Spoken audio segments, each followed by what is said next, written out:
One. All right. Good evening, Cowboys, Cowgirls, and Outlaws. Welcome to the Slick Sixguns Network. I'm glad to have you guys on for this live stream. Here today we have our guest star, Santa Rosa Slinger. Hello there, Santa Rosa. Thank you for attending. I'm glad that you could drop on by. How are you Howdy, this all. evening? I'm doing well. Thank you so much, Slick. I'm thrilled to be here. This is awesome. Awesome. No, that's great. Well, you know, just before I kind of get into the questions here, we've been doing this for a little while, interviewing a bunch of different people, both from the SASS community and those who are just in the YouTube community.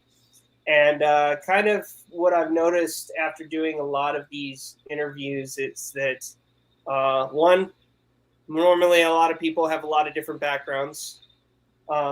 Not everyone does competitive shooting, but they either have an interest in doing it or are currently doing it. And that we all kind of have this sort of love for history is what I've noticed in one way or another. So, with that being said, let's talk about your background. I'm curious. Well, what do you do outside of SAS and Western stuff? Sure. So it's funny. First of all, yeah, you're right. Like, there's so much that goes into kind of who we are as people, and like the whole question about like backgrounds. It always is kind of like I get a little bit anxious whenever people ask me that because it's like, well, what do you mean? Like, just to kind of give a little bit of personal background. So I am the best way I can describe it is a Filipino American millennial. I was born in the Northeast, but at this point in my life, I've lived most of it in Florida. And not that I define myself solely on any of these things, but whenever I show up to like a Western event or when I was starting to get into this, I came to find that people found that to be like interesting in some way. Like I was like an atypical kind of background. Um, but it's that's what I've come to enjoy about all of these kind of Western niche kind of interests is that there's actually a lot of us who come from lots of different backgrounds. I'm sure we're going to get into this like kind of in a little bit, but like what I do outside of like the Western shooting sports and Western interests, it's like very different than my day job. We'll just put it that way.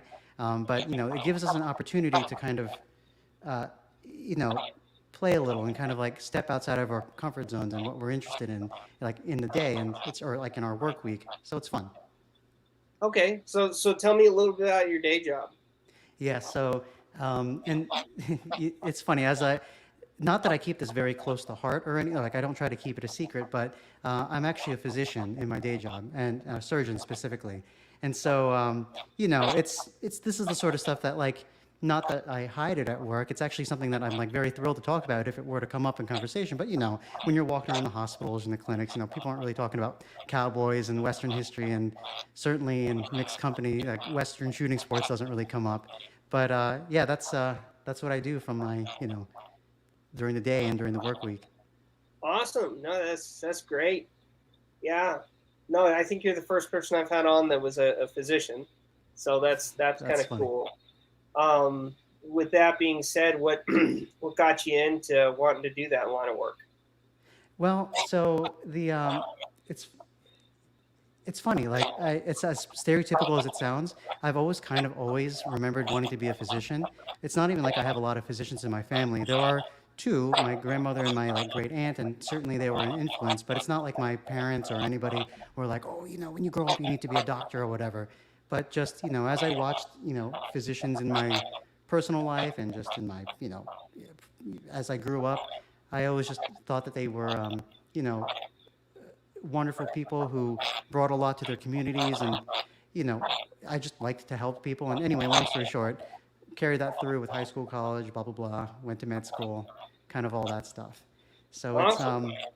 it's good. It's funny, like I sometimes forget that I'm like a doctor until like people that I'm around bring it up.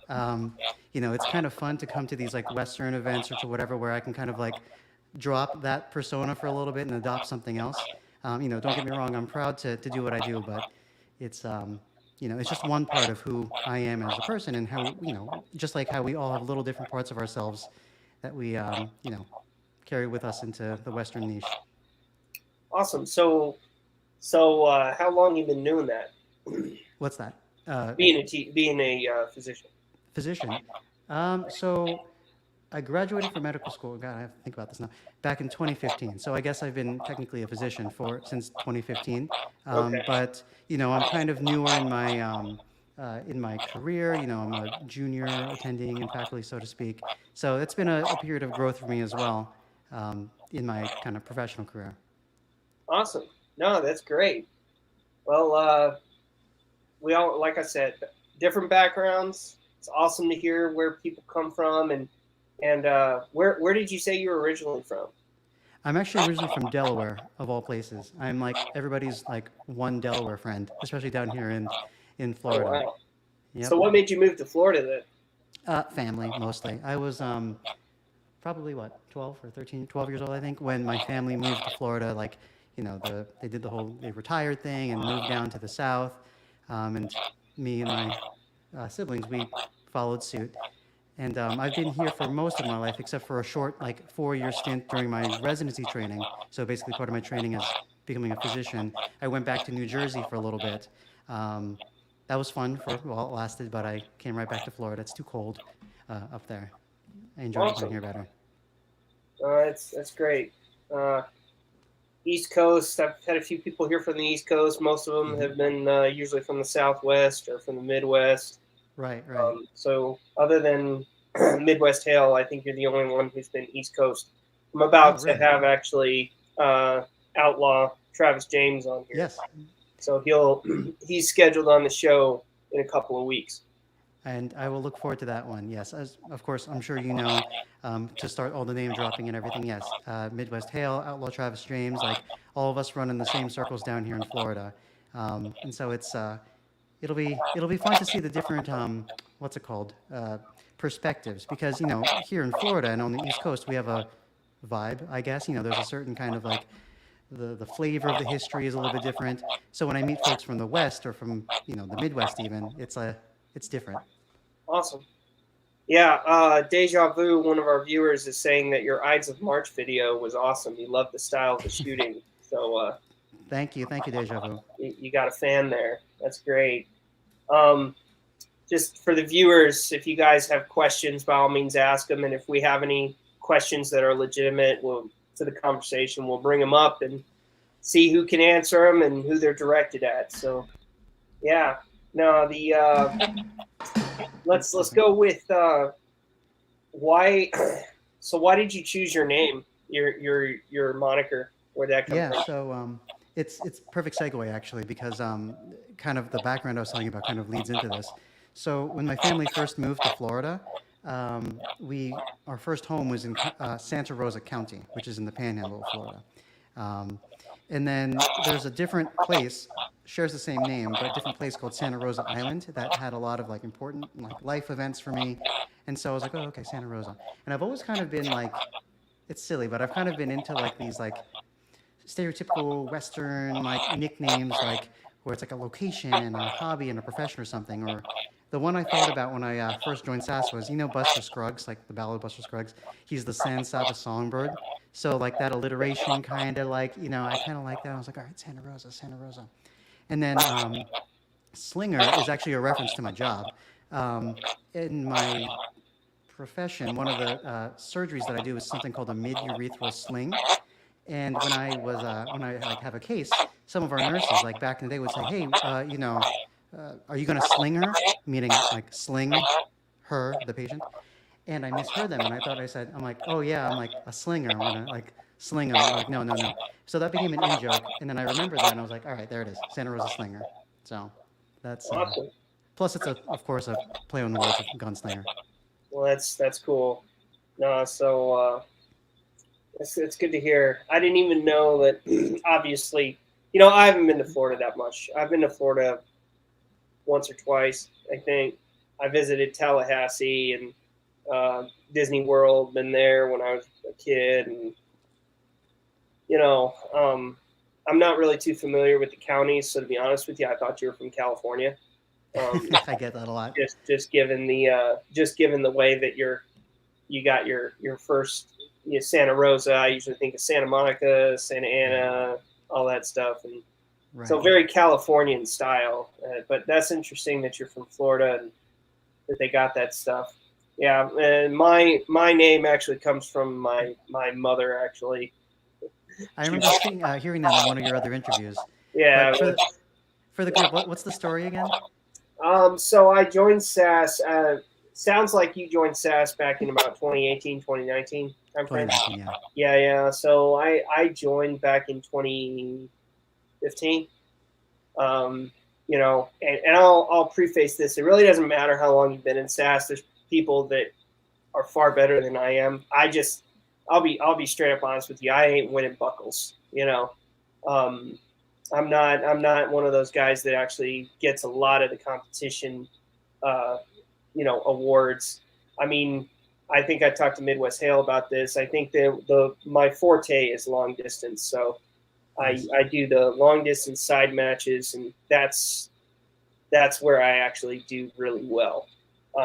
But as far as just the normal competition, I'm probably not much better than a beginner. But then again, I also shoot many different guns, so I don't really Mhm. practice with one type, which you know I'm sure that and we'll get into this, but I'm sure you can attest to that. Given some of the videos I've seen, is you're very competitive, from what I can tell, and from what awards you've gotten, like the Jedi thing.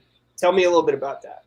Sure. Well, first of all, thank you. You flatter me. Like, I don't consider myself competitive in the sense of like, I'm just there to have fun, just like everybody else. But it is, it's enjoyable to kind of challenge yourself and to like form like friendly kind of competitions and rivalries and things. And I've been lucky to kind of, I guess, get fast or good at like kind of the things that I practice or that I do a lot of. More so than that, though, like I haven't won any first place buckles yet. That's still somewhere on my bucket list. In fact, even a clean match to me would be a high accomplishment. But the Jedi gunfighter thing, that was something that, as a quick background, basically the Jedi gunfighters are this kind of I guess you can call it like an honor society kind of folks in SAS who specifically shoot gunfighter style, so one gun in each hand, and they kind of represent a lot of people who are like have been doing it for a little while. They mentor other folks. Certainly, when I was first getting into SAS, and especially when I got into gunfighter, which I just started doing for fun one time, people started popping out of the woodwork. I think of Cypress Sam, who's one of the Jedi gunfighters. He's a very like prominent figure down here in Florida. Jesse Toothpick is another Jedi gunfighter who is very competitive down here. Chicken Scratch. Anyway, a bunch of all these other people, and they take you under your wing. Like if you show the interest in it, they kind of just help you to kind of learn in this thing, and kind of comes as this like community. Anyway, long story short, I'm thrilled and honored to have been nominated to be one of the Jedi gunfighters, number 327 specifically, and they presented me with my pin actually on at the Ides of March, and so like we all get this like I don't know if the camera's going to pick that up, but we There get you this go. pin. Thank you. Yeah, and so I wear it, on my hat proudly. People have belt buckles or like pins or whatever, and nobody's gonna like win accolades or whatever from it. But it's just nice to kind of like be part of a community and then to turn around. And as I see people like getting into gunfighter for the first time, I'm like, let's talk, let's play, let's get you into this. Awesome. Yeah, I, I mean, I'm not really a part of any groups or, I mean, you know, I've competed at the state level before. I'm about to do it again here in a couple weeks. So if Nice. you're coming out to Texas State or anybody is, I'll be there. Um, at the club level, we do our annual matches, but I haven't done any like traveling to any nationals. So what about you? Sounds like you've done just state level. Is that kind of where you're at? Pretty much, yeah. I long to be on like kind of like a larger circuit. It hasn't really. This is the best excuse, right? But like between like work and family and all that stuff, it's been kind of hard to like take the time off to travel. I'd love to do it. I would love to meet, new people, kind of get out of our region and just see how people shoot and people how they do their stages and just network. One day. Yeah. No, that's it's a lot of people I've heard of. only seen them through YouTube, through Facebook, haven't seen any of them in person. So it's kind of nice to know that there's other people out there like us that Yeah. portray, what they do, and then you kind of get to know their shooting style. So it's almost like you know them, even if you don't see them. Right. So that's kind of neat. Speaking of that, I have to say, you're pretty good at cinematography. Is this like a second passion of yours, or what? Um, I guess you could say that. I am like an unashamed nerd slash geek about like all sorts of things. I think a lot of us are in this niche. Like we enjoy lots of other hobbies. One of them has been video editing and that sort of stuff. I'm certainly no professional or anything, but like, I can remember going back on YouTube, like all the way back to 2005 when it started. Like as long as I've had a Gmail, I've had like a YouTube, and mostly it was because of the whole like, people sharing movies and films and little short silly things that they made. And so I don't know, I just kind of carry that with me throughout my life, and I don't know. I kind of got into it for SASS because I kind of came about SASS because of somebody's, like lots of people's actually, shooting videos. And I was like, man, that looks so cool. And then, I don't know, I just thought, I'm like, I'll throw my like little kind of spin on it too. Okay. Yeah, that kind of brings me into my next question. So why you're obviously got a presence on YouTube, and honestly, I didn't find you until OTJ recommended you. Um, but you've got a pretty big following. You got about 40,000 plus people who are following you. So why did you go to YouTube? And tell me a little bit about that journey and how you ended up getting that many, and what's Right. your goal for the channel? Yeah. So, first of all, I will tell you, I was like just as surprised, if not more so, than anybody else about this like random like explosion of followers. The As I mentioned before, I've kind of been on YouTube like forever and ever, mostly as a consumer, I guess, or a viewer or whatever. Mm-hmm. Yeah, I've posted a few random videos of like silly things or video game coverage or whatever. Um, but when YouTube came out with their shorts, whenever that, it was probably around the same time as we started, like I started in SAS 2019. I was like, oh, that's perfect. Like I can only do it for like a minute, and at the time I was just barely like getting under a minute for like stage times, and so I was like, that's just enough time to show off stage. And so then I just started posting my stages, but then formatting it, for shorts. And honestly, I think like the YouTube algorithm like kind of thought I was like showing Red Dead Redemption footage or something, because like it just like blew up.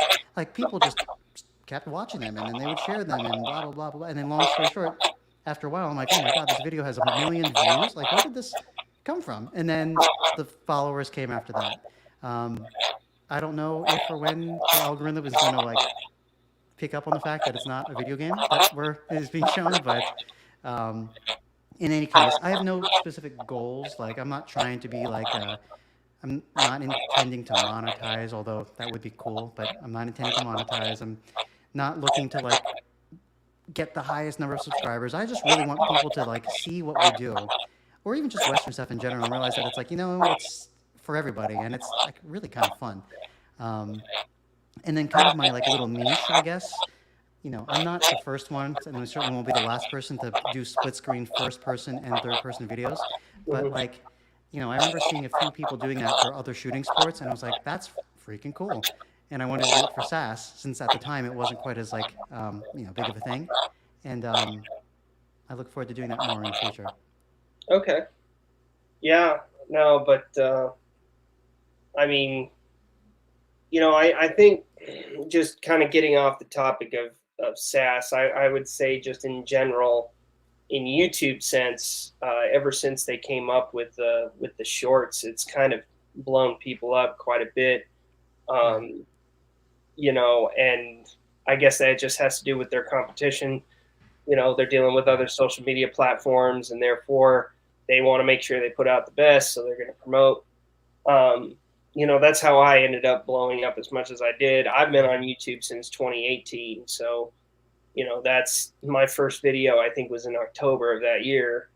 Um, down to 216 videos later, long form and short form. For the longest time, I only had probably about 2,000 followers, and all of a sudden this shorts hit, and it just, Right, right. went crazy. But it was.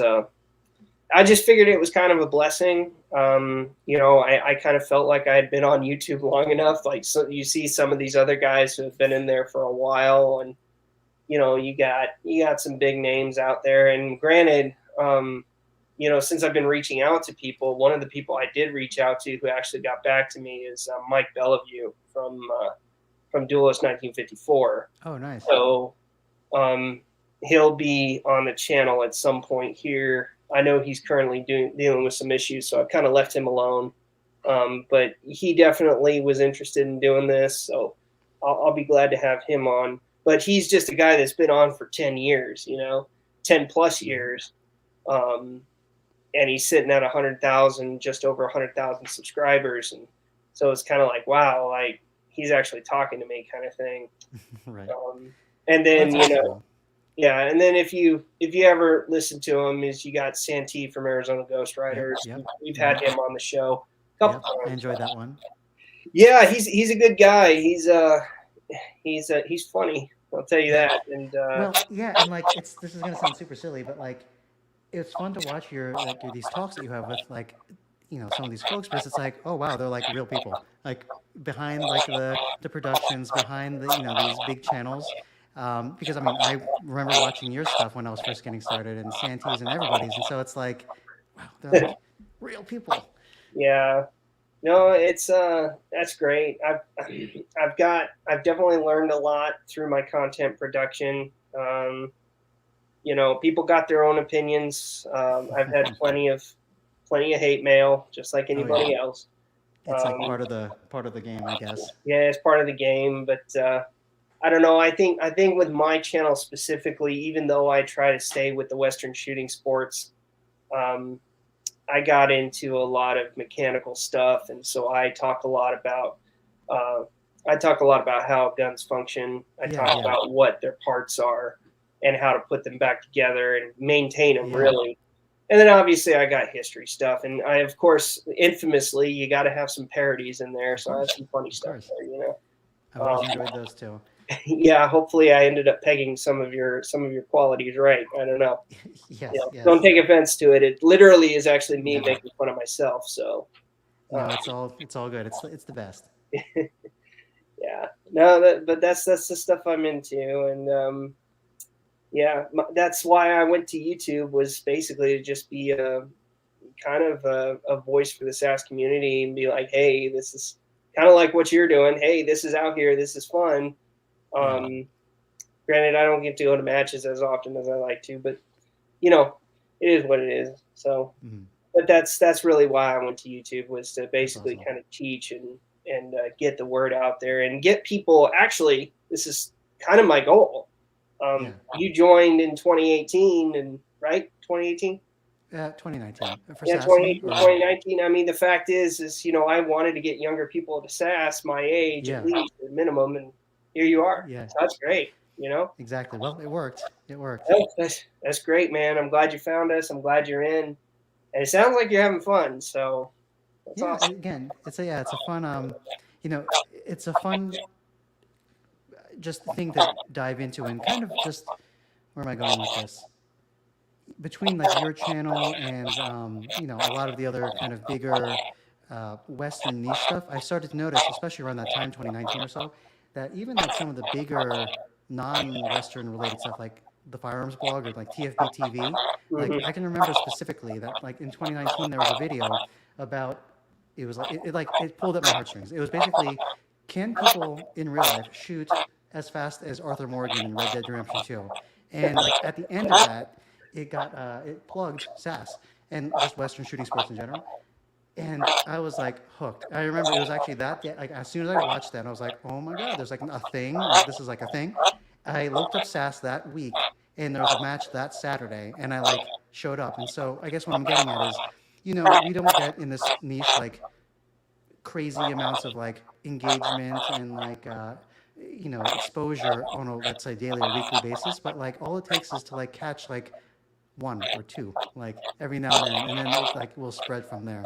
So it worked for me at least, and it worked for, I'm sure, you and lots of others. Yeah. So yeah, that's we all came in our own way, and it's great Yeah. that you're here. Um, so with that being said, we talked about your background. We talked about you know you doing SAS, who you are, Hmm. physically as a shooter. Why are you interested in the Old West? I mean, what's your connection to the history of it and all that? It's funny because it's like the short version is, I guess I don't really have like a connection. Like, it's not like a cultural thing. Again, Northeast and Filipino. It's not like my parents or grandparents like grew up watching a lot of like Western stuff. But like when I was a kid, and I remember just becoming a big history nerd, like you were saying, like we all kind of like find that. I just remember thinking that it was this like kind of rugged like era of discovery and like lawlessness and danger, and it was basically like nothing like what my life was at that time. Like growing up, which was very controlled and like comfortable and predictable, and like that's, I guess, like the hook, right? And of course, there's all the romanticness or the romanticization of like the fiction and all that stuff. But when I started like reading more into it or just learning more about the West, it's like, man, what a complex time period. Like all these cultures like mashing into each other and all this like conflict, but then resolution. Anyway, so that's kind of what got me into it. And then from there, it's just spirals. Then you start looking into like, oh, like how was the West? Like, what were wars like in the West? Like, what was the innovation in like firearms and military tech and blah blah blah blah blah. So then the rest is history, I guess, from there. And then really like the kind of again nerdy stuff. I remember being, I guess, in college, I guess, at the point when the first Red Dead Redemption came out. And that's what, like, that was like really the thing that I was like, man, this is like getting mainstream. I guess I should like kind of check it out. And I was like, okay, this is like, it got me. So, Yeah. No, yeah. Red Dead Redemption, I think, got a lot of people. It got me too. So I mean, Yeah. you're not alone in that. I mean, and when Red Dead Redemption 2, I remember I was waiting for that to come out, and I think 10 years in the making Hmm. was Exactly. basically what it was. So Right. and when it came out, I still play it to this day. But so do I. It's funny. We'll have to add each other at some point. I don't, depending on what you play on, but it's, do you play it on like a console or PC or I played on Xbox. Xbox? Ah, okay. There are a couple other cowboys who play it on Xbox. I'm like one of the PC guys, but anyway, we'll find each other I in some gotcha. game at some point. But it is funny though. I had to look this up just to see for like if there was a connection, and of course there is. Red Dead Redemption 2 came out for the PC in November 2019. I joined SAS in December 2019 because I like like causation, correlation. Yeah. So No, it's funny that's how it works out. I'd say it's a pretty good recruiting tool right there. Yes, yes. Yeah. But yeah. And Um, then you kind of like mentioned it. Like, how did you get into like the Old West? And I mean, you're more Western than I certainly am, at least as a Texan. Uh, okay. I mean, Well, let me set the record straight. I'm not truly a Texan. oh, I got it. Sorry, my People mistake. people people will get offended if you ain't born here. So, Got it. but I am a Texas resident. I've lived here since 2014. Um, I grew up in Arizona and a little bit in The West California. West. Yeah, All so right. I mean, more Western, I guess. Yeah. Cowboy boots and cowboy hats were kind of all the rage. Still are. And you go to California a little bit, and Right. it depends on where you're at. But I was in the Central Valley. That's more of a conservative slash Western country feel to it. Right. Um, but I say that, and there's different areas you travel around this country that have a rural feeling to them, and there's different types of rural Hmm. depending on where you go. And I always thought it was kind of the same all around, and it just isn't. But I digress. How I got into SAS is far different. Um, I kind of had this. I was going through a pretty rough time back in the early 20 teens. You know, I was on my own a lot. I was on my own for quite a while, doing a lot of traveling. You know, and just you know, just the things that come with being single, or I shouldn't say single. I should say being alone a lot is, you know, you kind of let your thoughts wander, and you have a lot of, you know, sometimes the negative and positive almost becomes exaggerated with every experience you have. Granted, I was a little younger at the time too, so I guess a little bit more impressionable. I'm in my 30s, by the way.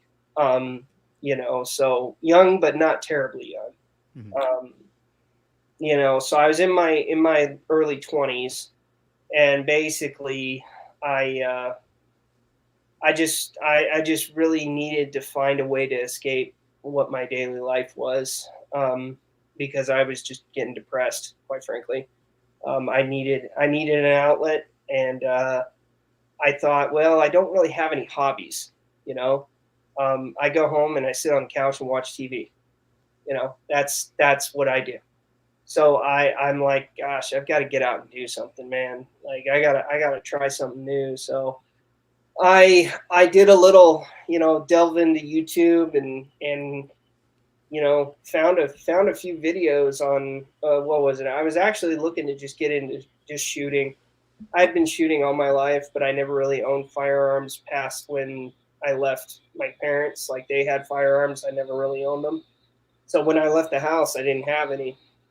And I just thought, well, you know, I really enjoyed shooting, so I'll get back into that. And I always liked lever guns, so I started looking up lever guns, and then eventually, sure enough, somehow a lever gun video led me to a SASS video, and The rabbit hole. I just started looking at stuff down there, and I forgot what video I saw. Well, no, I don't. I do remember it. I think it was it was a Florida. It was a SASS Florida video. Was it one of Hawkeye Jin's videos by any chance? Something featuring Santa Fe Stan, Delta Glenn, Yep, yep. that I'm. crew. I can't Uh, remember the name of the video, but what I can tell you is that that video just it had a bunch of different shooters, and they were all just taking yep. down targets left and right. And I'm like, oh my gosh, like who are these people? And you know, and then I think what got me hooked was Santa Fe River Stan at the end says something about. By the way, sorry, JP Law says Slinger, good to see you. Hey, JP Law, how are you? Yeah. Um, Florida represents.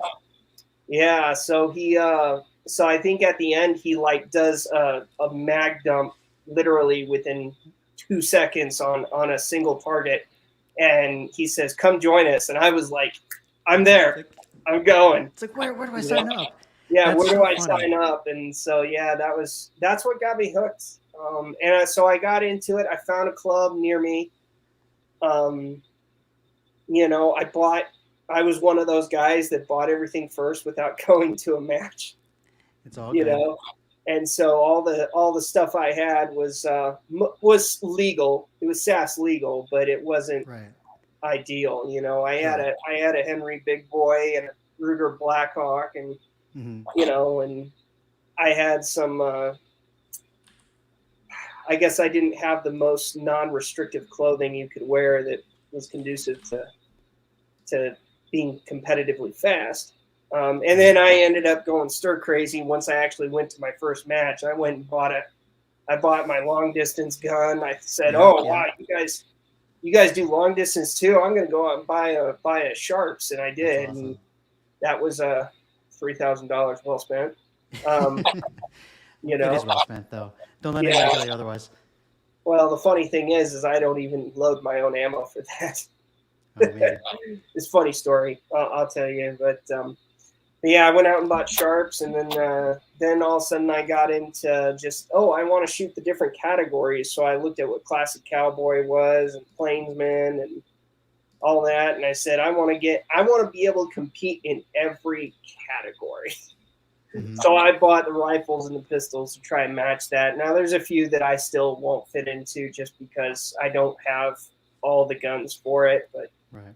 you know that kind of got the bug in me. So I guess you could say I'm somewhere in the mix between a SASS shooter, collector, and Right. just a Western enthusiast. That's kind of who I am. That's awesome, and that's like again one of the best parts of it all is that we all have our own little niche interests. Like you don't have to be like 100% into SaaS to enjoy like kind of the other aspects. Um, I do want to go ahead and throw a shout out though to I think I know exactly which video you're talking about because I also had the same reaction at the end.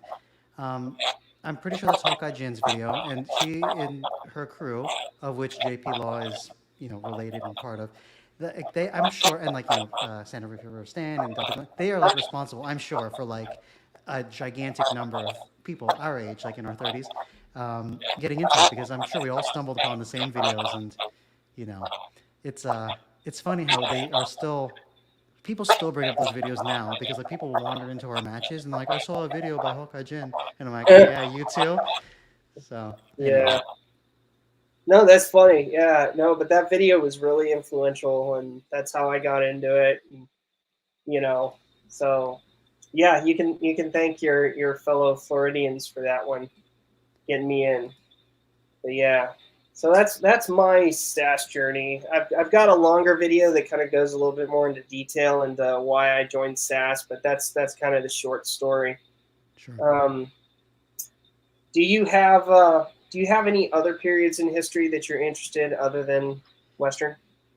Yeah, it's hard to pick like just one, but the most I guess personally like interesting one to me is the period of about like 1899 to like 1902, but in the Philippines. Again, I'm Filipino American, and like Right. that corresponds to like the Spanish American War, the Philippine American War, and kind of like the genesis of this whole like American colonization like period, especially over like in the Pacific. Anyway, long story short, besides the obvious like cultural connection, um, I don't know.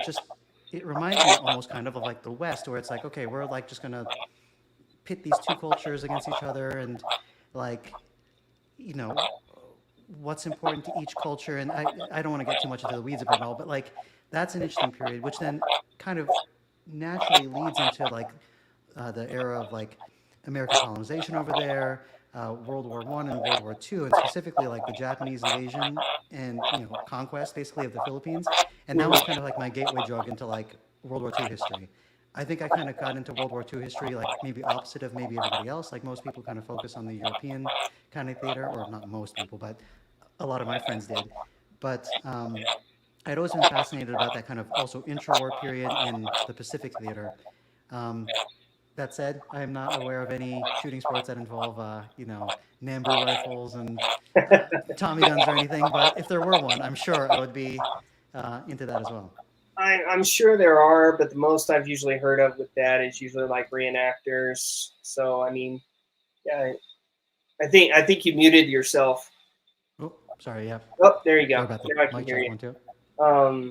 But yeah, I think a lot of that's reenactors. I've seen a few of those guys on YouTube, but it doesn't mean that they don't have, and I guess this might rub some feathers the wrong way, but I mean, one of the things that I saw in the Cowboy Chronicle a while ago, I don't even know if they do it anymore, but they were doing M1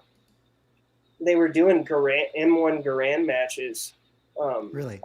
I don't know if you heard of that. I thought it was just the weirdest thing, but I guess they said, well, people had enough of those around, enough people were collecting them. They said, hey, let's just get together and shoot this with everyone else. And so I think they allowed it like a couple of times. I don't know if they do it anymore, but I mean, the Hmm. closest thing they had to that is the Doughboy matches, you know? Right. Right. Yeah. Yeah. So, but, and Well, this I is think, eh, sorry, I didn't mean to interrupt. I think they've got a few other little things that just pop up. And what I've noticed is it's not necessarily adopted by SaaS. It's just Hmm. clubs come up with Right. their own thing. And so you got clubs that come up with gangster, Yes. like 30s, which is The cool. So zoot shooting. zoot I've shooting, you I've got seen people I've that seen do a bunch of that. that lately. And then you've also got what they call um, pocket pistol matches, which is kind of like Doughboy, it goes along with Doughboy, but it's dealing with all the semi-autos that are in Sure. 32 ACP, as backup guns basically. Yeah, yeah, that's So interesting. that's when people bring out their Colt 1900s, their Yeah. 1903s, their Savage 1910s, which is cool to watch. And I've even got a Colt 1903. I've Oh, never nice. used it in a side match. I would love to, Right. but anyway, that's what I've noticed. I've just noticed at the club level it changes. So very well, there may be a club out there that does. Hey, let's do a World War II day. Exactly. Yeah, and Deja Vu in the chat saying the same thing. Yeah, it would be fun. And the thing is though, what's the phrase? If you build it, they will come. And I'm sure like if enough people in a certain area got into it, um, Yeah, anything is possible. I mean, that's how SAS started. I'm sure. yeah, definitely. Deja Vu says once again he's talking a lot tonight. You all have been a lot of help with me starting my gear for SAS. So yeah, Deja Vu's been he's kind of newer. He started looking up a lot of our videos and then started going into some matches. I don't know, Deja Vu, please tell us how many matches you've done so far. Kind of like to hear your journey because I know you're new. So thank you for sharing that information. Um, okay, now the next question is kind of self-explanatory, but I'll we can get into it. So I know you do competitive shooting. There's no reason to ask you. You already are in SAS. Are you in any other sports other than SAS? Actually, so what's it called? SAS is actually like my very first like competitive shooting sport. Okay. Kind of like what you were saying. Like I didn't really actually even get into firearms until a little bit like later in life. Um, but SAS is the first like organized thing that I've done. That was like my like I threw myself into that for the first 2 years. I have a couple of other friends like locally, not in SAS, who are into kind of the more modern tactical, whatever you want to call it, like 3 gun, 2 gun, that sort of thing. I went to my first 2 gun match in December um, of 2022, and then I went to my first 3 gun match like last month. It's fun, like it's different. It's I'm like basically instead of cosplaying as a cowboy, I'm you're running around like a soldier, but I actually started wearing like my cowboy stuff there too, just for giggles, like just put the two things together. It's kind of like a Yellowstone kind of vibe, like when you're running around with an AR-15 wearing this getup. There you go. Yeah, Yeah. but SAS is my like when people ask me like, do you do a shooting sport? It's like SAS, like Yep. SAS is my thing. Okay. So with that being said, what is your most prized, favorite, or interesting firearm that you own? You know, um, it's like picking a favorite kid, right? Um, this is not like anything like unique or like special or anything. I really do like my 1866 that people may have seen in like my banner and stuff like on my YouTube channel. It's one of the Morokus, so the newer production Winchesters. It's a 38 special. It's a short rifle, so 20 inches. And I got into SAS that is, after it had already been discontinued. And like throughout my life, I've always just been like, oh, the brass receivers are so cool. And it took me like a hot minute to find one, and I found one that was new old stock. And for that reason alone, and like when I got it, it's like, oh, this is mine. Like it was, that's still the one that like sometimes I just open my safe just to like look at and maybe like play with from time to time.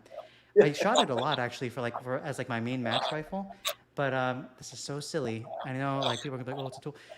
I like it when the brass is shiny as opposed to patinaed. And so, especially now that I shoot black powder, like it's kind of a chore to sit and polish it every single time. So I've switched back to the 1873. But for that reason now, the 66 is still one of my like, when people come over, they're like, oh, you do Western sports. Like, what do you, I'm like, here's my 66. Ooh, ah. So that's, I guess, Well, prized favorite. I don't know okay. if it's interesting.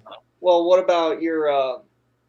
I mean, so you're one of the few that I've actually talked to that has shot the Moroku 66s. Yeah. What is your opinion of the quality of that rifle? I may be biased, but it's excellent. I mean, it is on par, if not better, actually, than the 73s. I'm, fortunate to have both a 73, a Merc 73, and a the 66, and both of them eventually, once I saved enough money, I had them slicked up by Cowboy Cardi, who's like the person to send it to, and I actually like the 66. I like the way the 66 shoots better. The trigger's crisper, less take up. It is a little bit heavier because of the brass, but like it's easier to like keep on target. Um, I mean, if we ever meet at a match or something, you definitely have to shoot it. It's definitely an experience. Um, I love it. And for anybody out there, if you're thinking about getting one and you see one on Gunbroker or like locally, like just do it. Just do it. What's so you said you had a Moroku 73 and a Moroku 66? That's correct. Okay. And you say the 66 in your opinion is better? I find it more enjoyable to shoot, and I Okay. don't know if part of that is like the emotional attachment to it, Right. but like I actually do like the trigger on it better. I do like the weight of it, the way it kind of like it points better than the 73. But I just can't justify the time and the effort it takes to clean it up each time. Plus, those things Well, are sharp. Those side panels, like when you take it apart to clean, like they're like razor blades. yeah, I would say that I mean, because I have a Moroku 73. Hmm. I don't have a Moroku 66, but I saw that you do, and it just reinvigorated my like, oh my god, I got to get one. But I mean, I do have a 66 that has the brass and everything, and I'm a fancy firearms guy. So Yeah, yeah, the shinier, the better. So the blued steel stuff to me really isn't super appealing. Color case hardening is better. Brass is always better, and it's better if right. it's shiny. And and you'll find out that I love nickel plating. Absolutely Really, love it. that's Yes, awesome. I am a nickel plated fiend. Um, so in fact the Colt Single Action Army that I have, I bought it specifically because it was nickel plated. Um, I always wanted that.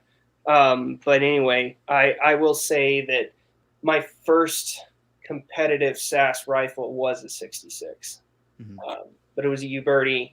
I still have it, you know, and yeah, the brass gets all patinaed and stuff, and I would say that what scared me about it was the fact that it didn't have the lever safety, which is what I Yeah, like about the 73. yep. And so I have to be a little more conscious just to make sure that I don't do anything crazy.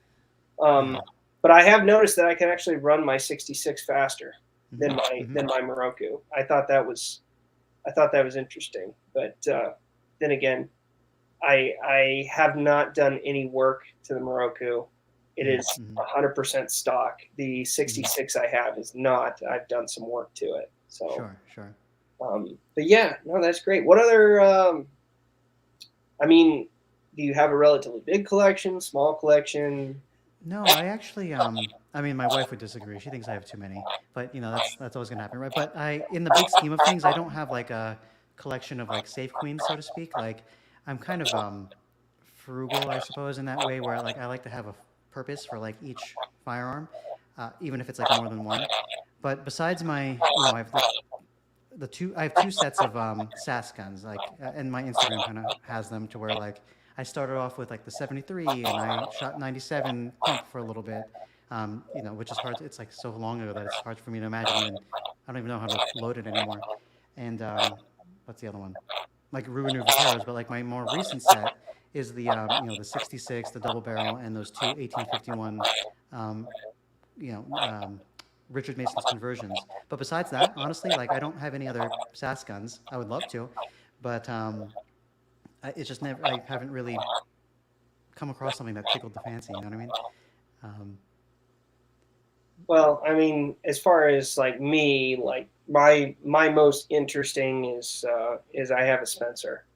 yeah, yeah. So tell me a little bit. So did you said that you have a sharps for the long range? Do you have do you use the Spencer in competition in some way or? Yeah, I do. I That's use it awesome. in competition. So what I do is I basically base my choices of guns off of the history.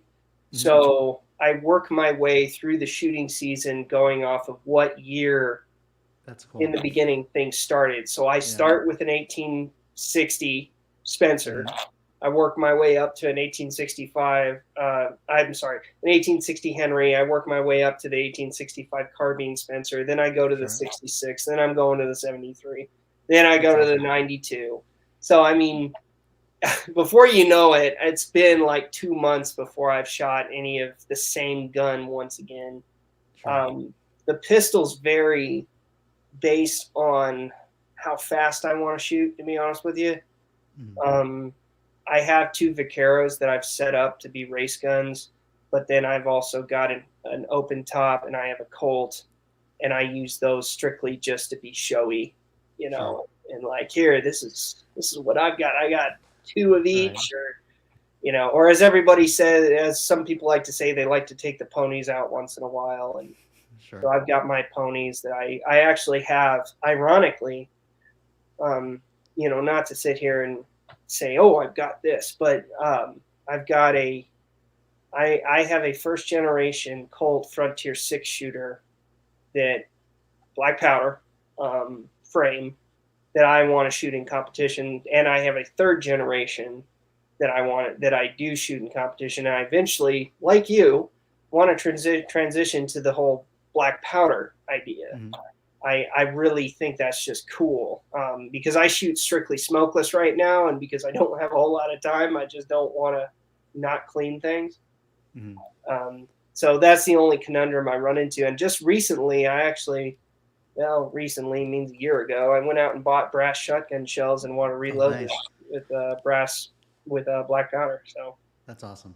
So yeah, no, that's I guess interesting if you want to say that, But yeah, Spencer is it's not for everyone, and No, I can't. I've never actually shot one myself, but eh, if we meet up, right, you can play with the 66 if I can take a couple shots with that Spencer. yeah, no, you'll probably be like, Slick, why do you even have this? Well, but see, like, so it's kind of funny. Like, and again, going back to like, we all do these things for like different reasons. Like, I would definitely, well, I don't want to say definitely. I'm sure I would be more competitive if I just like exclusively practiced with my super slicked up racy like new vaqueros and my 73 and like all that stuff. But like, and that's some people's idea of fun, which is fine. But like, I'm kind of like you in the sense I kind of do like to show up with my 7.5 inch like 1851s and like the shiny things, and if nothing else, just because I think it looks cool, and you know, so it's all good. Awesome, oh, that's great. What are some things that you would like to make an impact on the Western nation community? Um, yeah, so it depends on where you're going to go with that question, right?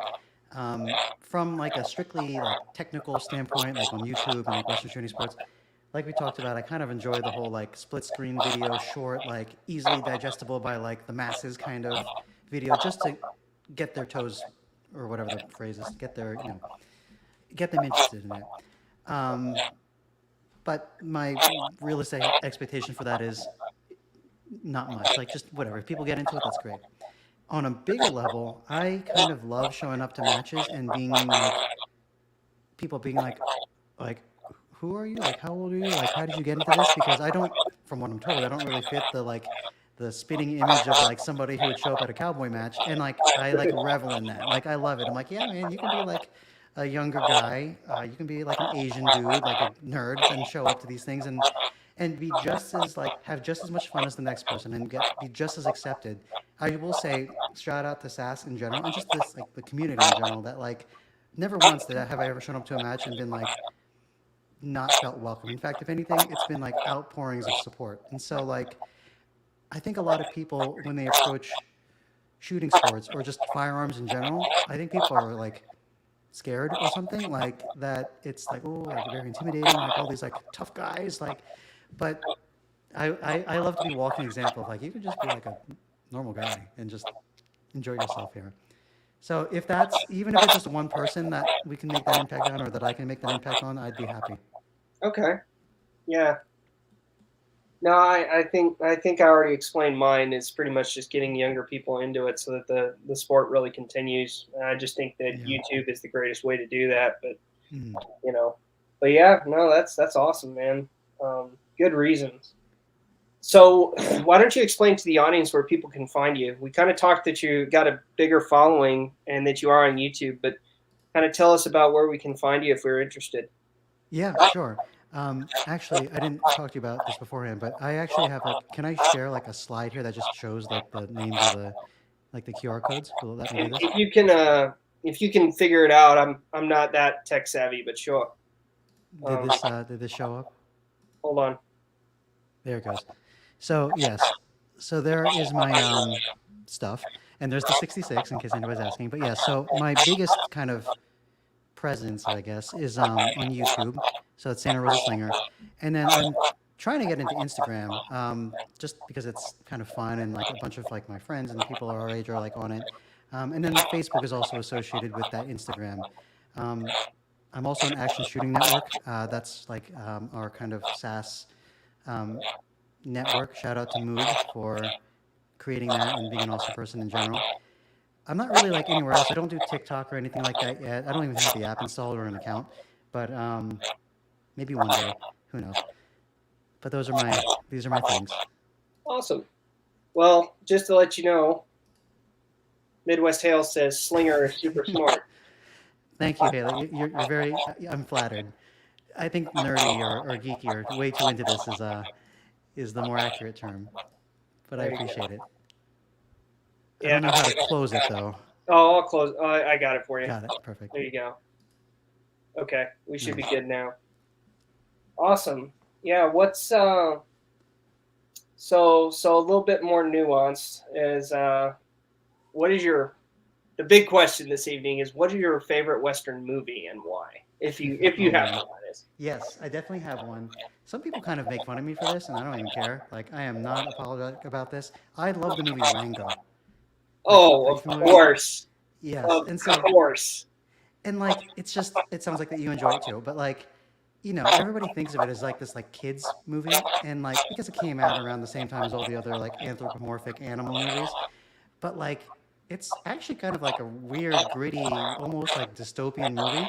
And I love how that movie just it's like the greatest hits of all the Western tropes. Like, like Rango reminds me of like Don Knotts and like Shakiest Gun in the West. And then he becomes like this Clint Eastwood kind of like man with no name character towards the end, spoiler, sorry. But then like the hawk, like the bird, like he's like whoever Lee Marvin played. I can't remember the character's actual name, but in Cat Ballou, the guy with the metal nose. The mayor is like John Huston from Chinatown and stuff. Anyway, and then Ralph Sick Jake is like again I can't remember the Van character's name, Cleef. but yeah, Lee Van Cleef in The Good, the Bad, and the Ugly. Like if you're a kid, whatever, sure you don't care about that. But if you're like into the Western like anything, it's like there's something about that movie anyway that like you can enjoy. And so plus Hans Zimmer, that musical score, like I'm a little bit of a music nerd too. That is like such an excellent score that none of us deserved, but we got in that basically Yeah. kids movie. No, I'd have to agree with you. I never thought someone would say Rango, but I'm like, yeah, I actually like Rango. I really do. It's Yeah, yes, and it is a good movie. If you watch, it's got a great character development. So yes, and it's funny. I have like even more excuses to watch it now because since I have young children, I have a 2 year old. I'll like if Daddy, let's watch something. I'm like, let's put on Rango. It's obviously for me and not for her, but at least I can be like, oh yeah, no, like no, Ruby wants to watch Rango, whatever. yeah, So no, that's I love that great. movie. Yeah, no, it's a good movie. I think another movie that I don't really tell people about that I think is actually really good. Not that it's a movie, but the Ballad of Buster Scruggs is Yes, good yes. too. So we talked about the San Saba songbird earlier, of course. Yeah, so I Um, mean he's definitely I'd say that episode. I like that episode, and then the there's one other episode that I like in it. Um, I can't remember. Oh, it's the one where the guy gets hung twice. yes, yes. You First know, time. first time. Yeah. What? Yeah, it's that's also a great one. very accessible, or at least the very first episode is, because it just reminds you of like it's like Looney Tunes basically, but Western. And I'm not gonna lie, super nerdy, but that his song, let me tell you, buddy, there's a faster gun. That at the end, that is part of my like getting ready for a match playlist that I play in the car on the way to a match. It just sets the mood, gets you Oh, ready. well, I'm a fan of Surly Joe, so Yeah, you that's know, so funny. it's a Uh, that's a that song actually, has quite a tune to it. So sometimes I'll catch myself singing it every now and then. And of course, that's me and my awesome. wife actually kind of sing it together, and she'll try and sing along. That's It's kind of awesome. a See, nice little duo. that is love. So That is we, love. we, we have fun. Um, so if you could choose, and it doesn't have to be what you have, it can be anything. Sure. This is kind of the last question of the evening. I'll remind the audience that if you want to ask us any questions, please do so, and we'll try and answer them. Um, if you could choose just one gun from each category, what would it be? I need your rifle and your pistol and shotgun. What would it be?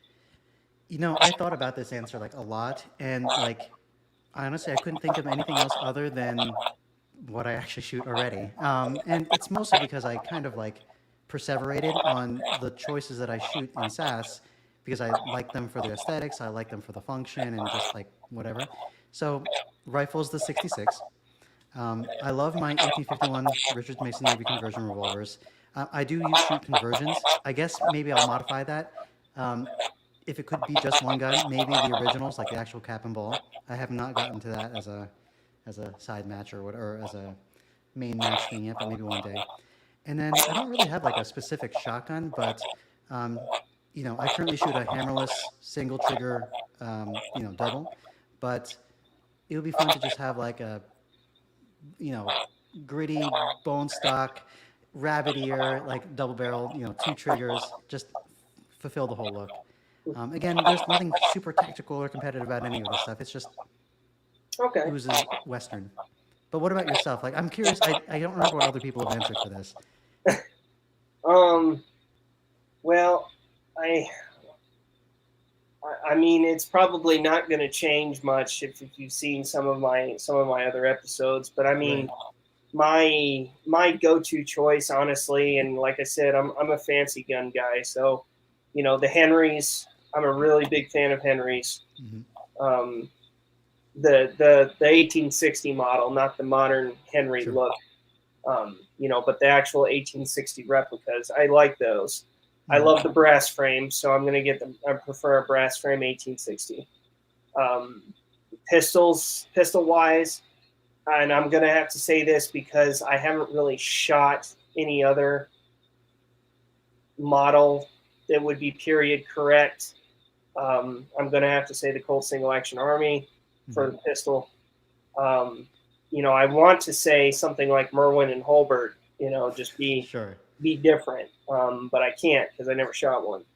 Um, and for shotguns, I'd say just like you, hammer double. And I do have one. It's a TTN. Okay. Hmm. And I love it because I can cock the hammers at the same time. I just think that's awesome. Yeah. And obviously, there's no trick, no hammer springs to be Yep. cocked. So Exactly. you can just Just drop the. drops right open. Yeah, but I'll caveat that, and I will say that I do like single shot shotguns, and the reason is strictly because you can have an ejector.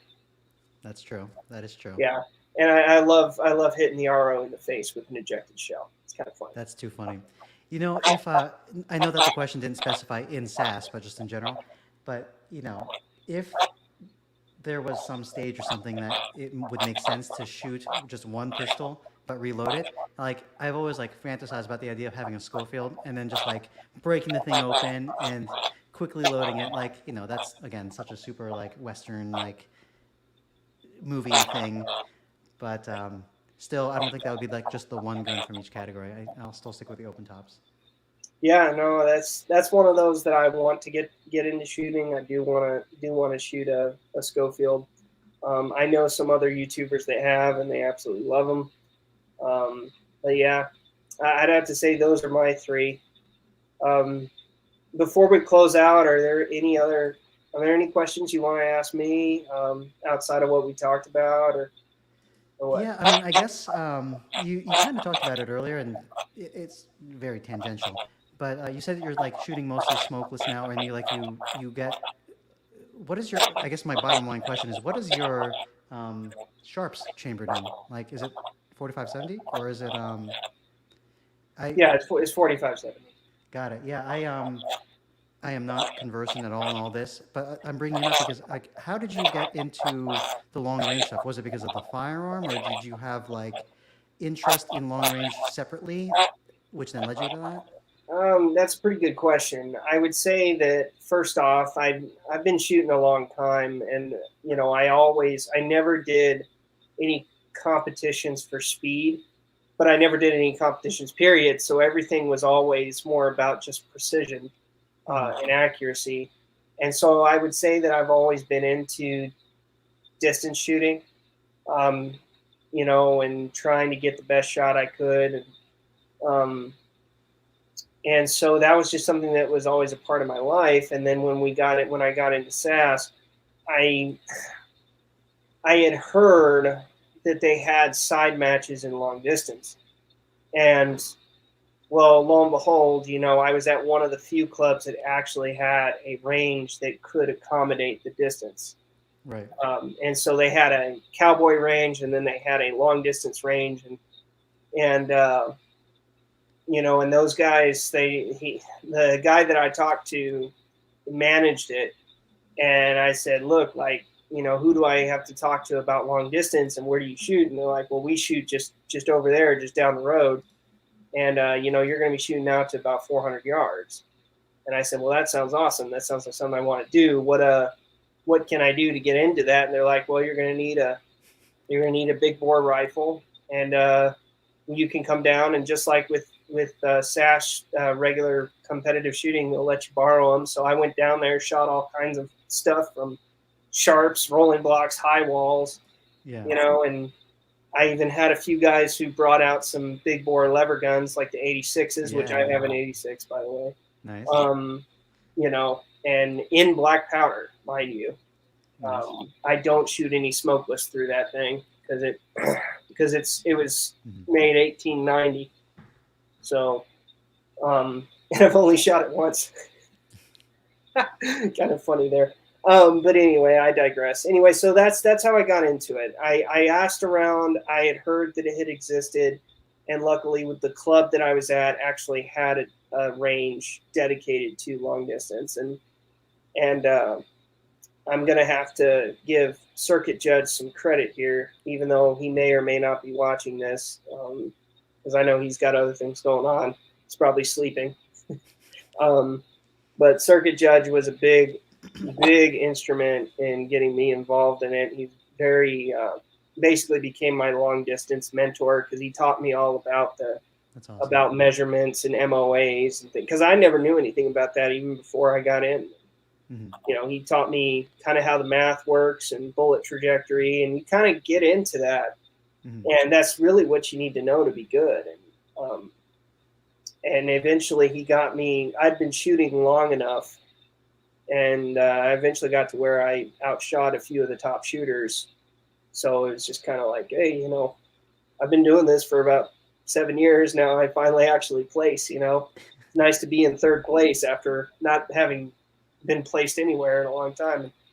But yeah, he's been a good mentor to me, and he actually reloads a lot of my long distance Nice. for me, and like I can go to him and I say, I want to jump up to 500 grain bullets, and that's kind of like the only bullet that I've seen, at least out of my gun, that's shaped like a football. It's more Spitzer type. Hmm.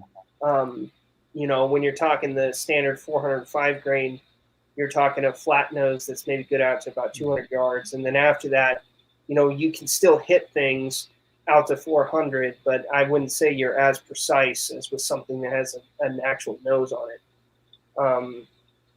But yeah, that's how I got into it. I think That's cool. And so, did you just kind of like So you basically just like showed up. Like you saw that they had that at the monthly matches, or how did that kind of, or was it like a special occasion, or how did that No, work? so once again, I guess this goes back to the videos. I mean, cowboy Yeah. shooting.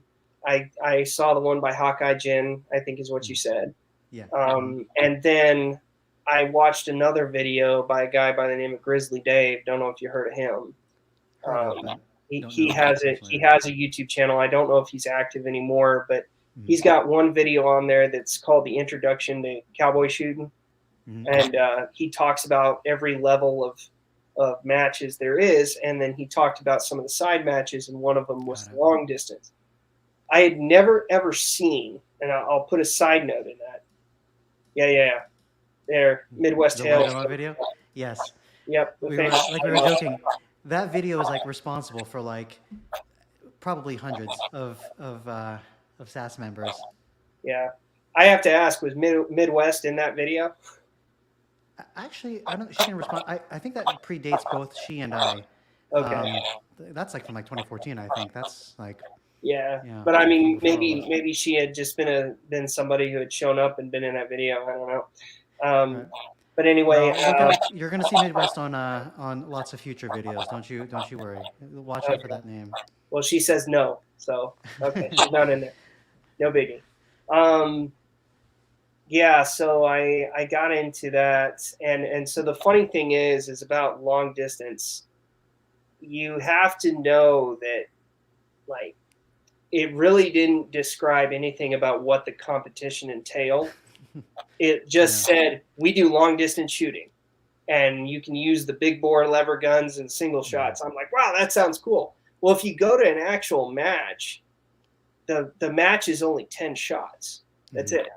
It's 10 shots, and whoever hits, it varies from what I've seen. It's whoever hits the target and whoever hits the bullseye. Hmm. Hmm. Because you can hit the target and it still counts, but the bullseye is, they'll tell you how big the bullseyes are at Right. different distances. But they give you 10 minutes to shoot 10 shots.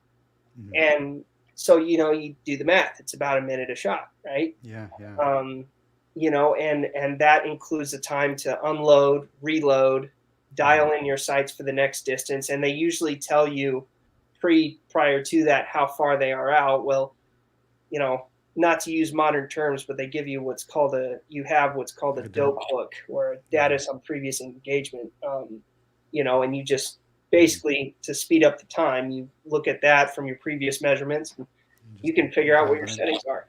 Yeah. And that's how we do it. But yeah, 10 shots, 10 minutes, and when I did it in competition, like legit competition, I didn't even place because I was too nervous, you know. But but I think when I've shot with my local club, we usually do 21 shots Hmm. at 21 targets out to 400 yards, and the targets are varying in size from bullseyes of about 24 inches, 2 feet, Hmm. to about that big. So, and they give you points for however many bullseyes you get versus how many targets you hit. And sometimes Sure. the shots are hit or miss because we had targets that are shaped like wildlife, like an armadillo Yeah. or Hmm. a coyote. You miss it, you don't get anything. You hit it, you get 3 points. It doesn't Hmm. matter where you hit it. You could hit the thing in the tail and it wouldn't matter.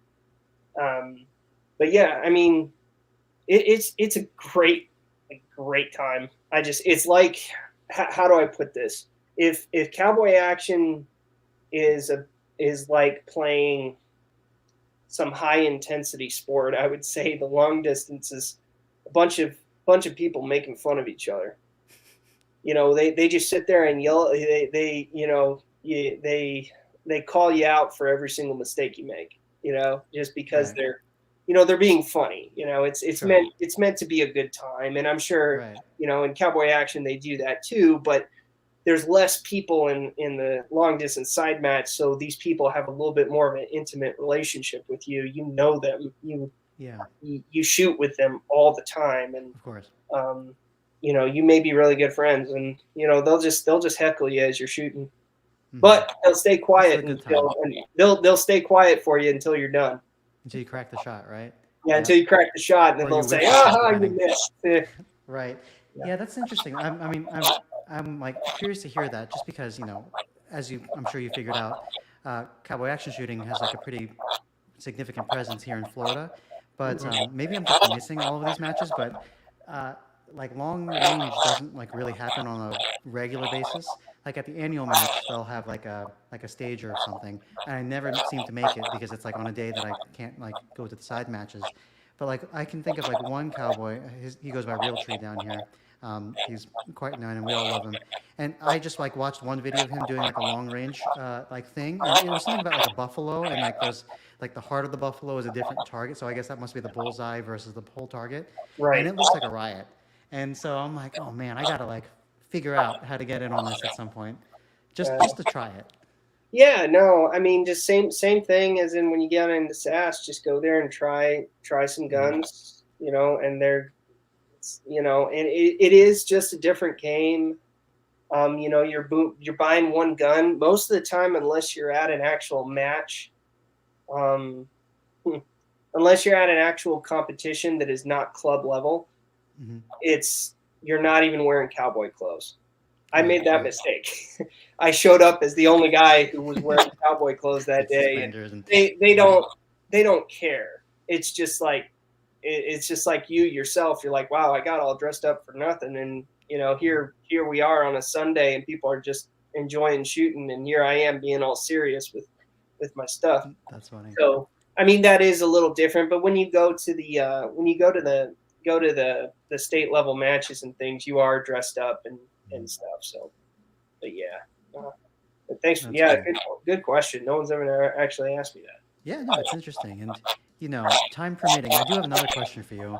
Oh, And, you kind of like talked about this with some of the other interviewer or interviewees, I guess. But one of the themes I think that we have in common is trying to get people our age and younger into it, into Western shooting sports in general. And, this is like a hot button topic. People are very passionate about the way certain things are and to keep them that way. But if there was anything that you would suggest about, either the production of a new like side match or like things in SAS that you would think could change to attract more younger people, would you, what would that look like for you? well, specifically, you mean matches? That's what you're saying? I guess I'm leaving it open. Oh, Just, and what? I ask you this as like somebody who, you mentioned that you don't get to go to as many matches on like as like, which is fine too. But then like, if it's a time thing, that's one thing. But if it's a like an interest, or if it's like a like, nah, like I don't really feel like shooting Yeah. 6 stages at like stand and deliver type stuff. Like, is there something that you would want to do differently, or you see what I mean with all this? This is like something that we debate a lot, at least in our little circles down here in Florida. Oh, okay. Um, if, if there was anything that I think would attract younger people or attract people in general, um, I mean, to be honest with you, I don't know if there's really anything I would change per se, because the people are nice. I mean, I have no complaints about people. I think the people in general are just very welcoming, warm-hearted. They're open to new people coming in. I don't think that's anything that needs to change. Um, I think obviously the guns kind of do it for themselves. I mean, you either like it or you don't. It's not Right. really, the period type, other than the fact of, yeah, I mean, they have replicas of originals and they have Mm-hmm. originals, and so they've accepted that some replicas just aren't going to be historically accurate. Mm-hmm. Got it. I think that's pretty open to letting people be diversified. Mm-hmm. Um, I think so. As far as like how matches are run in general, um, I think I don't know if it's something that I would change, but I think I would put it more as an observation and just food for thought. I think the thing is that um, new people are very sensitive to they want to do everything right. And in my experience, limited experience, my experience, people in general, when they want to come out and do things, have the idea that they want to do them well, and they don't want to mess up, right? Um, I think even though some of the SAS rules, like the SAS rules are like, okay, well, you have a minor safety, you have a major safety, stage disqualification. Like, for example, I'll use my wife in this case. My wife actually shot the stage, um, literally shot the stage. Oh, Uh, she, what happened was the gun was a little bit heavier than she expected. And it was a 97. And so when she pumped it forward, it automatically discharged because she had her finger on the trigger. Not saying that we shouldn't have trigger discipline, which we should, but she automatically got a stage DQ. Granted, that was a procedure, but she was also like brand new. And so it's like to hear that as a brand new person, like you got stage disqualified, nothing else matters. Like no matter what, it was a match disqualification. So, no matter what else you do, you will not win anything. Like, and it's kind of like to hear that as a first timer, like I'd be kind of discouraged. Like, right. it's like I don't get a second chance. So what I'm not saying is I'm not saying that take away safety. I'm not saying that. Of I want to course. be very clear about that. I think that we have to understand that there's new shooters that are identified. We give a coach to someone, and I've seen clubs do that where they'll give a coach for the day Hmm. to just watch them do a stage. I think we need to have that. I think we need to have someone be a mentor, like, so even if they do mess up, it's like, hey man, like, or girl or whatever, like, I'm sorry, sorry that happened. Just keep going, and you know, and they don't have to tell you you're match disqualified. You can be match disqualified, but without being like, hey, you're done. You're match disqualified. Can't do it anymore. I think that's just something that for first timers we could allow. I think that would get people to come back. I will also say I think a lot of it has to do with new people. Um, I think new people have to be given just a little bit of grace because they want to do it well and they want to participate. But if they get one sliding comment that they think, even though it may not be necessarily negative, it may come across that way, it might turn them off, you know? Sure. And so, I And mean, that's something I would probably change. I'm sure, and these are good points, and I agree with you. You're right. Safety trumps all and everything, and but you make good points because I'm sure it's all dependent on like the crowd and the match, and how the demeanor of like the new shooter and the demeanor of the experienced shooters, and you know, we all make mistakes eventually, and it stings, of course, when those sorts of things happen. In fact, I can think of like um, one example of like a very experienced shooter who, he went to go pull his pistol and he shot the barrel in front of himself, and he just holstered and called the match DQ on himself, and he timed and he like spotted for the rest of the day, and like that's different. That's like an experienced shooter. He knows what he did wrong.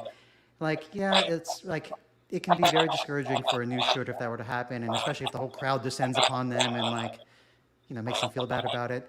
I can see what you mean, where like some grace and some kind of like, hey, here's what you did wrong, like you can't be scored or whatever, like you got to be safe, and maybe a little bit more supervision, like for the first little bit. But thankfully, the thing about SAS, kind of looping way back to what we were talking about, is there is a nice community to where like if or when that does happen to you as a new shooter, it's like usually a line of people who are willing to mentor you. Like I can Yeah, think of my own mentor, like Shalene or Moog and all these other people who like I did stupid crap, and you feel bad about it, but they get you through it, and that's the sort of thing where yeah, if I didn't have that like mentorship or that kind of like support, I probably would have been turned off and been like, never mind, like let me hang up my hat, I'm going back to my whatever. Um, so I actually I can't not tell the story now, but in my like one of my first like state level matches. Like I haven't gone past the state level match. I like stage DQ'd because an unloaded gun fell out of my holster, and so like that sucks. And like there was an outpouring of support, but like it was tough crackers because that's the rule, and like there's your stage DQ. But at that point I was like experienced enough to where it's like I get it. But anyway, point is, yes, I can see what you mean about proctoring, I suppose, or kind of supporting new shooters through all this because it can be very daunting. Um, Yeah. I guess the reason I brought up the question is I've noticed in my dabbling in other shooting sports, like now that two gun and three gun, there are a lot of people who are like collectively our age, like 20s to 30s, and they're like they get into things like two gun and three gun because it is financially easier to get into, but Hmm. they like kind of are interested in like the Western guns and stuff, and they would love to just like do what they're doing in two gun and three gun, just with like a single action revolver or something. But they're not going to like show up to a USPSA match and shoot their Colt single action army because it's going to be so non-competitive or so like out of the loop that they're not going to enjoy it or not be competitive. And I don't know. One of the things I've been chatting with like random friends and people in SAS, not in SAS, is like, what if there were side matches that were like, yeah, here's your one pistol and like run a stage. This is like very much not SAS endorsed, by the way. Like it's very much Okay. against the rules of SAS. But like running and gunning type stuff. I'm not saying that SAS needs to be changed to do that. SAS needs to stay the way that it is because it's they have a formula. It seems to be working. But like what if there was like a side match that made it a little bit more accessible to people who would otherwise never show up to a match because they don't want to shoot four guns, and you know, these are like the musings of like random brainstorming and like, you know, it's even gotten to the point with some of my friends who don't shoot SAS where we'll go to a range day and we'll have a controlled environment, like set up a stage, and they like shoot like a USPSA stage, but like with a revolver, and they're like, it's a hoot, they love it. And they're like, man, like I think I'm gonna come out to a SAS match now, and then they do, and then they shoot a normal SAS match, and they are hooked, and they love it. So like, it's like these like little experiences that, whether organized or not, I think would really get more people into our game. Yeah, I would have to agree with you on that. I think I had this conversation similar with Tuco. Um, he's the guy that mostly Yeah. does the fast draw stuff. Yep, yep, Yeah. triple shot and things like that. Yeah, Yeah. but he was mentioning something similar. So you're not the first to say that, and I think that is something that, I mean, as a side match sounds like an awesome idea. I just think that also comes with a little bit of the age group, right? Of course. Yeah. And so we're dealing with some older, no offense, older people who don't necessarily, who want to have enough movement to make it interesting, but not too much movement to where they feel like it's work. Yeah. Yeah. Yeah. I Marathon mean, matches, right? that's right. The No one wants to come track to and a field match to matches. work. They just want to Yeah. come to have fun and shoot and bang and clang and all that stuff. Mm. So I mean, yeah, I mean that might be something that I think people could do. Mm. I don't see any safety issues with it. If it's shot in USPSA, all you're doing is changing the guns anyway. Right. Right. And So this is a tricky topic because again, of course, I'm not like advocating for like changing like the core rules of SAS, but just ideas to like get more people into it and make it more accessible. I think for the time being, it all depends on your geographic region. But here in Florida, we're very what's it called? Um, we're fortunate that each club here in the area has like different flavors, if you will.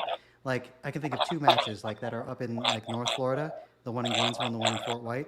And I'm sweeping generalizations here, but like depends on what you want. Like if you want like short, fast, close stages, which are like totally fun to do, like a lot of the time, Fort White will serve that up for you.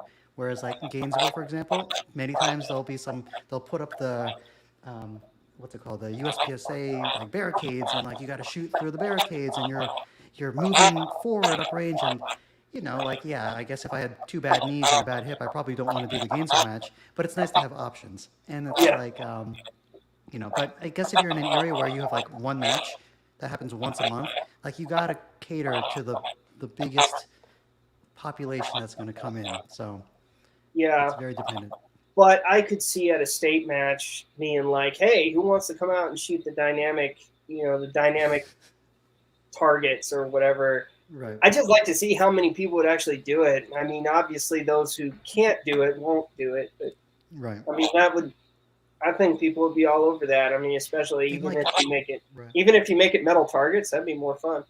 And then like there was a thing called like Western three gun, right? Like once upon a time. Like Yeah. I've only seen like 2 videos on it, but I'm like, wait a second. So it's basically like SAS, but there's an emphasis on like where on the target you hit. So like you whatever, and there's movement. I'm like, but it seems like it fizzled out, or at least I've never seen a Western three gun match. I think the only reason Go ahead. things like that fizzle out is mainly due to the amount of people that show up and the amount of time it takes. Sure. So Sure. people want to go to a match and they want to shoot half the day and then spend the rest of the day doing something else, and the people who are running the match don't want to go any longer than half the day because everything after the half the day is done of shooting, they still got a lot of work to do. Right. And so I think that's part of what might be an issue, but I mean, try it. It doesn't, I don't think it's going to hurt none. And you're right, it'd probably get more people in. But yeah, that's what I'd say. For the time being, I've just kind of enjoyed, bringing people who are like SAS curious or whatever to like our, the ranges that I might be a member of, and like we said, like setting up like a little fake stage and doing something safe but like on their terms, and that kind of takes away the kind of like, ooh, I don't want to like, what's it called, break the rules or whatever. It's like a nice little teaser. Yeah. That's funny. I'm reading Deja Vu's comments here. Yeah. Apparently, he's an old man and he'd love to have more movement in SAS shooting. So there you go. Yeah. And he says he hasn't heard of Western three gun, so that's all right. Yeah. Anyway, that's about all I have tonight. And it's getting a little late, and I know it's late where you're at. So yes, that's the time went quickly. It's fun chatting with you, and I'm thrilled to have been part of your journey here too on YouTube. Yeah, no, I appreciate having you on. Thanks for taking me up on the offer. Of course, and I will look forward to your interviews with other people. Like you said, a couple of other Floridians are coming up, the Outlaw Travis James and stuff, and I'm sure lots of other guests. So we'll look forward to it. Yeah, well, thank you for being on. And just to remind everybody, if you want to follow Santa Rosa Slinger, obviously we've got and I'll pull it up here. Yeah. He's got his Instagram, Facebook, and YouTube. Go ahead and take a look. And also go down in the description of this video. You got a link directly to his YouTube account. So go ahead and subscribe. So with that being said, I'll go ahead and say good night to you and thank you for being on. Thanks, Slick. Good night, everybody. Yep. Good night, everybody. Have a good one. Bye. Bye.